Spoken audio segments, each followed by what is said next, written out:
Discuss చేద్దాం sir. Subbarao గారు, శ్రీనివాస్ గారు ఏం చెప్తారంటే సిఐడి మాజీ చీఫ్ అయిన సంజయ్ వారు వ్యవహరించిన తీరు గురించి గత 5 ఏళ్ళు ఆ రాష్ట్ర ప్రజలందరూ చూశారు. ఎక్కడా కూడా నిబంధనలను పాటించలేదు, పూర్తిగా అసలు మొత్తం అతిక్రమించడమే పనిగా పెట్టుకొని ఆ రోజున చంద్రబాబు గారి అరెస్టు దగ్గర నుంచి సోషల్ మీడియాలో పోస్టులు ఫార్వర్డ్ చేసిన ఎవరైతే అంటే క్రిటిసిజం, కన్స్ట్రక్టివ్ క్రిటిసిజం ప్రభుత్వానికి సంబంధించి ఇది తప్పు అని కూడా చెప్పడానికి లేకుండానే ఆ రోజున భయపెట్టారు. అంటే సిఐడి అనేది సోషల్ మీడియా కేసులే విచారించడానికి ఉపయోగించిన ఒక చీఫ్గా వ్యవహరించారు ఆయన. ఇవాళ ప్రభుత్వం అయితే రూల్స్ ప్రకారం వెళ్తున్నారు. ఆయనకు సంబంధించి ఎన్ఫోర్స్మెంట్ విజిలెన్స్ విచారణ జరిగింది, ఆధారాలు ఉన్న తర్వాతనే సస్పెండ్ చేశారు. రేపటి రోజున పూర్తి స్థాయిలో విచారణ జరిగితే ఖచ్చితంగా జైలుకు వెళ్ళే అవకాశం కనిపిస్తూ ఉంది. ఏం చెప్తారు?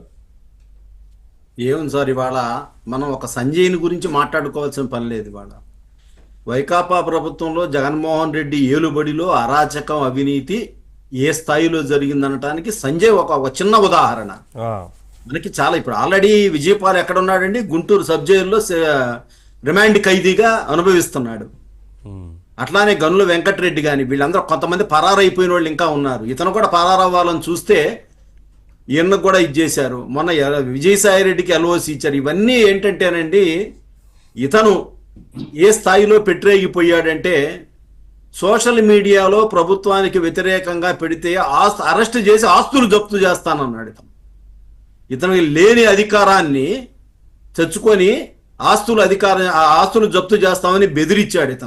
ఇతను కాదండి, అసలు ఇందాక లాయర్ గారు చెప్పినట్టు చంద్రబాబు నాయుడు గారిని అరెస్టు చేసేటప్పుడు ఆ కొల్లి రఘురామిరెడ్డి అని ఐజీ మాడిన భాష, అసలు అతను ఏమన్నాడు తెలుసా? మీ అమ్మటి వచ్చిన మీ న్యాయవాదులు సబ్స్టాండర్స్ ఫెలోస్ అని మాట్లాడాడు. అతను నిజంగా ఎలా అవమానించాడంటే విర్రవీగిపోయాడు. ఈ ప్రభుత్వం ఏదో శాశ్వతం, మనకేదో జగన్మోహన్ రెడ్డి తాడేపల్లి ప్యాలెస్ నుంచి జీతాలు ఇస్తున్నట్టుగా ఐపీఎస్ను పెట్టరేగిపోయారు. అసలు ఐపీఎస్లు ఏఎస్ఐల స్థాయికి దిగజారిపోయాడు సార్. వీళ్ళనే కాదు, డీజీపీ రాజేంద్రనాథ్ రెడ్డి కానివ్వండి, అంతకుముందు పూర్వపు డీజీపీ గౌతమ్ సవాంగ్ కానివ్వండి. అసలు గౌతమ్ సవాంగ్ దగ్గర నుంచి కదా సార్ ఈ అరాచకం స్టార్ట్ అయింది. చంద్రబాబు నాయుడు గారు ఒక మాజీ ముఖ్యమంత్రి హోదాలో ప్రతిపక్ష నేతగా బ్లాక్ క్యాట్ కమాండోస్ రక్షణలో ఉన్నటువంటి ఎస్పీజీ ఉన్నటువంటి నేషనల్ లీడరు మొట్టమొదటిసారిగా తను చేసిన అభివృద్ధిని రాజధానిలో పర్యటనకు వస్తే అతని మీద చెప్పులేస్తారా, రాళ్లేస్తారా? అదేమని అడిగితే డీజీపీ ఏమన్నాడండి, అంత దుర్మార్గంగా మాట్లాడాడండి ఆ రోజు. భావ ప్రకటన స్వేచ్ఛ. దానికి తోడు ఇంకొక ఘోరమైన మాట ఏందండి, చంద్రబాబు నాయుడు గారి మీద కోపంతో ఎవరైతే రాళ్లు చెప్పులతో దాడి చేశారో వాళ్ళు ఆయన సామాజిక వర్గం చెందిన వాళ్ళేనంట. అంటే ఎంత విషం చిమ్మారో చూడండి. ఆ రోజు ఎటువంటి కేసులు నమోదు చేయలేదు వాళ్ళ మీద. అలానే అమ్మిరెడ్డి డీజీపీ ఆఫీసులో అమ్మిరెడ్డి అని పెట్టాడు ఆ గేటు దగ్గర కాపలాగా. ఏ నాయకుడిని కూడా రిప్రజెంటేషన్ అయ్యాక అమ్మిరెడ్డి పోయేవాడు కాదు. పల్నాడు ఎస్పీ రవిశంకర్ రెడ్డి, రిషాంత్ రెడ్డి చంద్రబాబు నాయుడు గారిని అడుగడుగున వైజాగ్ పోతే దుర్మార్గంగా అడ్డుకున్నారు. అట్లానే నందిగామ వెళ్తే రాళ్లతో దాడి చేస్తే చీఫ్ సెక్యూరిటీ ఆఫీసర్ మధు గారు గాయపడ్డారు. మరి ఎర్రగొండపాలెం పోతే అక్కడ సురేష్ అడ్డగించి దారుణంగా దాడి చేశారు చంద్రబాబు. ఇంకా చొక్కా విప్పి పెద్ద యాక్షన్ చేశాడు ఆ మాజీ మంత్రి. ఇలాంటి దుర్మార్గాలకి జగన్మోహన్ రెడ్డి తెగబడ్డాడు.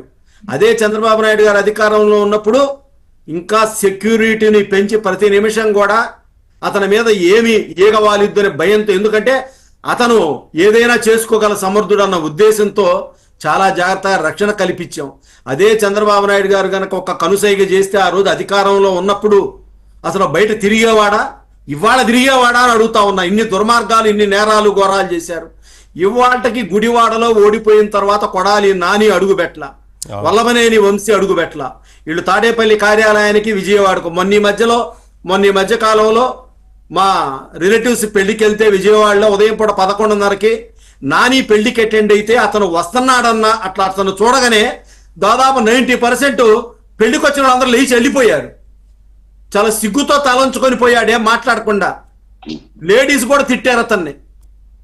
ఇంత నీచంగా, ఇంత దారుణంగా ఒడిగట్టారు.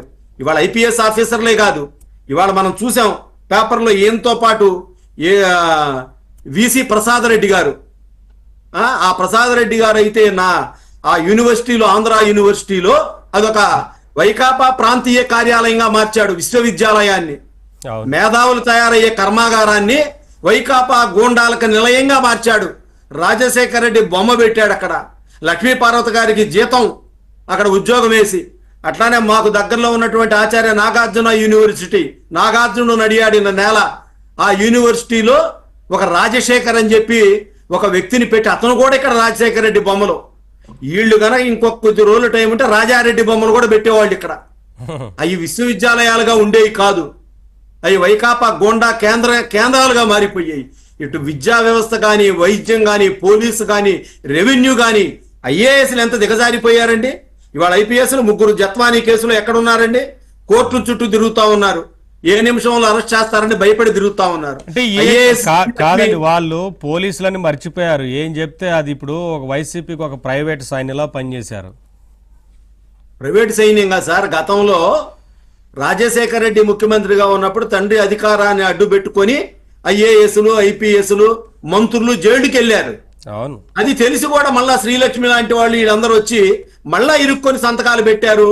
మళ్ళా అసలు వీళ్ళు ఐపీఎస్లా లేకపోతే ఏంటి కిరాయి సైన్యమా? అదేం అర్థం కావట్లా. నిజంగా ఈ మాట అంటే చాలా బాధగా ఉంది. ఐఏఎస్ ఐపీఎస్ అంటే ఒక బాధ్యత కలిగిన వ్యక్తులు, సమాజం పట్ల వాళ్ళంటే ఎంతో గౌరవం ఉంటుంది. అదొక యంగ్ వచ్చే వాళ్ళంతా కూడా ఒక రోల్ మోడల్స్ గా నిలవాల్సిన వాళ్ళు. అందులో కొంతమంది ఇలాంటి వాళ్ళు ఉన్నారు సార్. అందరు ఇలాంటి వాళ్ళని చెప్పడానికి లేదు కదా. ఏముంది సార్, అందరు కాకేముంది సార్. జగన్మోహన్ రెడ్డి హయాంలో ఆల్మోస్ట్ ఆల్ అందరు ఐపీఎస్ ఐఏఎస్ వాళ్ళనే తెచ్చాడు. నేను చెప్పా కదా, ఇంకా 6 పేర్లు చెప్పా ఇందాక. వాళ్ళు ఇంకా గ్రూప్ 1, గ్రూప్ 2 సిఐలు అయితే అసలు చెంచాల్లాగా పనిచేశారు, కట్టు బానిసల్లాగా పనిచేశారు. వాళ్ళైతే ఎమ్మెల్యేలకు పనిచేశారు. ఈ పరిస్థితుల్లో చంద్రబాబు నాయుడు గారు ఇవాళ అధికారాన్ని చేపట్టి ఒక్కసారిగా ఈ అధికారుల్ని మార్చాలంటే చాలా ఇబ్బందిగా ఉంది. ఇప్పుడు కూడా అధికారుల్లో ఏమీ మార్పు లేదు. ఈ కేసుల్లో అరెస్ట్ అయిన నిందితులు కారాగారాల్లో రాజభోగం అనుభవిస్తా ఉన్నారు. ఇది రియల్. ఇది ఎంత కట్టడి చేయాలనుకున్నా కుదరటల్లా. ఓకే, అది కూడా డిస్కస్ చేద్దాం సార్. వారందరి మీద దృష్టి పెట్టాలి, అవన్నీ డిస్కస్ చేద్దాం ఒకసారి. దుర్గా